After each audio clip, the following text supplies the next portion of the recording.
आठवणीचा दिवस. नागपूरच्या एका छोट्या गावात जिथे नारंगीच्या बागा आणि हिरवेगार शेत पसरली होती, तिथे राहत होती मीरा. मीरा एक सामान्य गृहिणी होती, पण तिच्या डोळ्यात एक वेगळी चमक होती. ती 40शीची असली तरी तिच्या चेहऱ्यावर कधीही वयाची छाप दिसत नव्हती.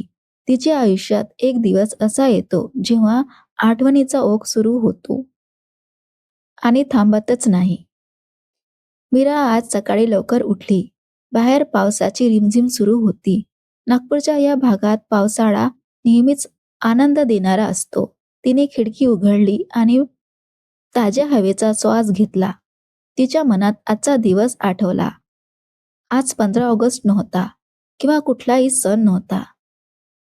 पण आज काहीतरी वेगळं होणार होतं. तिचा नवरा राजेश सकाळीच ऑफिसला गेला होता. मुले शाळेत गेली. घरात एकटीच होती. तिने चहा बनवला आणि सोफ्यावर बसली. समोरच्या टेबलावर एक जुनी बॉक्स होती.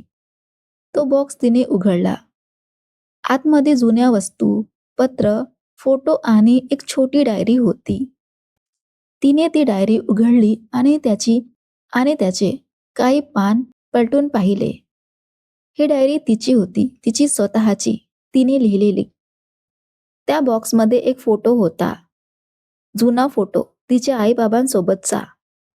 आईच्या चेहऱ्यावर हसू आणि बाबांच्या डोळ्यात अभिमान होता.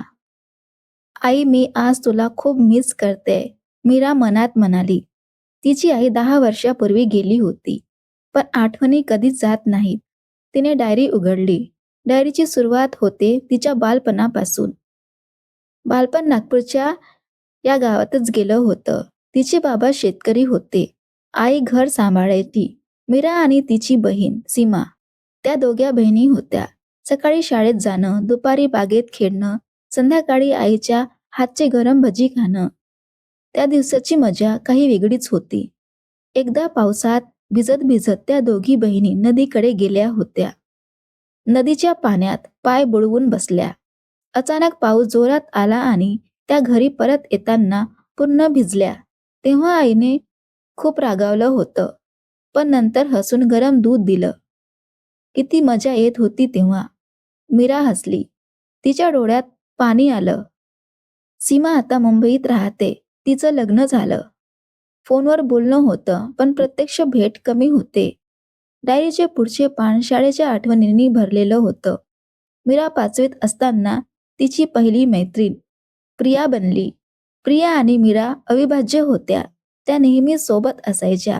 शाळेत एकत्र बसणं, टिफिन शेअर करणं, अभ्यास करणं. एकदा शाळेच्या वार्षिक सणात त्या दोघांनी नृत्य सादर केला. रंगीला चित्रपटातील गाण्यावर सगळ्यांनी टाळ्या वाजवल्या. त्या दिवशी त्या दोघ्या प्रथम आल्या. त्यांना पहिलं पारितोषिक मिळालं. पण आठवणी नेहमीच सुखाच्या नसतात. 10वीत असताना प्रिया आजारी पडली. तिला कॅन्सर झाला. मीरा रोज हॉस्पिटलला प्रियाला भेटायला जात असे. प्रियाच्या डोळ्यात भीती असायची, पण मीरा तिला धीर देत असे. शेवटी प्रिया गेली. त्या दिवशी मीरा रडली होती. खूप रडली. प्रिया, तू आजही माझ्या हृदयात आहेस, मीराने डायरीत लिहिलं होतं. मीरा नागपूरच्या एका कॉलेजमध्ये BA करत होती. तिथे तिला राजेश भेटला. राजेश अभ्यासू, शांत स्वभावाचा होता. त्याची पहिली भेट लायब्ररीत झाली. मीरा एक पुस्तक शोधत होती. तेव्हा राजेशने तिला मदत केली. तेव्हापासून बोलणं सुरू झालं. कॉलेजच्या ट्रिपमध्ये ते अमरावतीला गेले होते. तिथे राजेशने प्रपोज केला. प्रिया लाजली, पण हो म्हणाली. काही वर्षांनी लग्न झालं. राजेशला सरकारी नोकरी मिळाली. त्यांना 2 मुले झाली, आर्यन आणि अनाया. त्यांचं आयुष्य सुखी होतं. डायरीचे मध्यभाग लग्नाच्या आठवणींनी भरलेले होते. त्याच नागपूरच्या एका मंदिरात त्यांचं लग्न झालं होतं. आईने साडी नेसवली. बाबांनी आशीर्वाद दिला. राजेशच्या चेहऱ्यावर हसू होतं. लग्नानंतर हनीमूनला ते दोघे गोव्याला गेले होते. समुद्रकिनारी फिरणं, सूर्यास्त पाहणं. त्या रात्री राजेश म्हणाला, मीरा, तू माझी साथी आहेस, कायमची. पण लग्नानंतरचे दिवस आव्हानात्मक होते. राजेशची बदली झाली पुण्याला. तो पुण्याला गेला. मीरा एकटी नागपुरात होती. मुले लहान होती. मीरा राजेशशी रोज फोनवर बोलत असे. शेवटी राजेश परत आला. ते दिवस कठीण होते, पण त्याने आमचे बंध मजबूत झाले. मीरा लिहिते. आर्यनच्या जन्माच्या वेळेस हॉस्पिटलमध्ये मीरा रडत होती, वेदनेने. पण आर्यनला पाहता सगळं विसरली. अनयाचा जन्म लग्नाच्या 3 वर्षानंतर झाला. मुले मोठी होत गेली. आर्यन आता 10वीत आणि अनया 8वीत होती. ते खेळतात, अभ्यास करतात. मीरा त्यांना गोष्टी सांगते आणि अभ्यासात मदत करते. आठवणीचा दिवस म्हणजे फक्त सुखाच्या आठवणी नाहीत, तर त्यात दुःखही असतं. काही दिवसांनी मीराच्या आईचा मृत्यू झाला. आईला हृदयविकार झाला होता. मीरा हॉस्पिटलमध्ये रात्रभर बसली. आईने शेवटचा श्वास घेतला तेव्हा मीरा तिचा हात धरून होती. आई, तू मला सोडून गेलीस, पण तुझ्या आठवणी माझ्यासोबत आहेत. 2 वर्षानंतर बाबाही गेले. मीरा आणि सीमाने सगळं सांभाळलं. गावात अंत्यसंस्कार केले. त्या दिवशी पाऊस पडत होता. जणू आकाश रडत आहे. आणि तितक्यातच काही दिवसांनी राजेशचा अपघात झाला.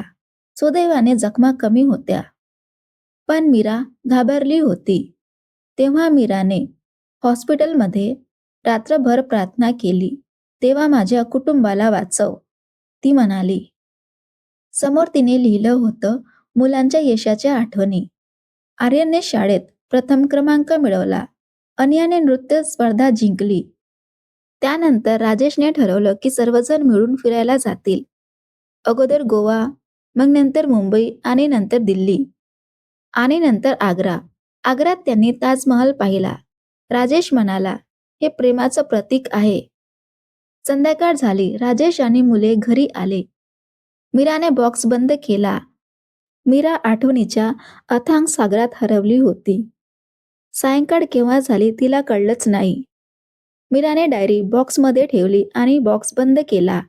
आजचा दिवस छान गेला, ती म्हणाली. राजेशने विचारलं, काय करत होतीस? मीरा हसली आणि म्हणाली, आठवणी जागवत होते.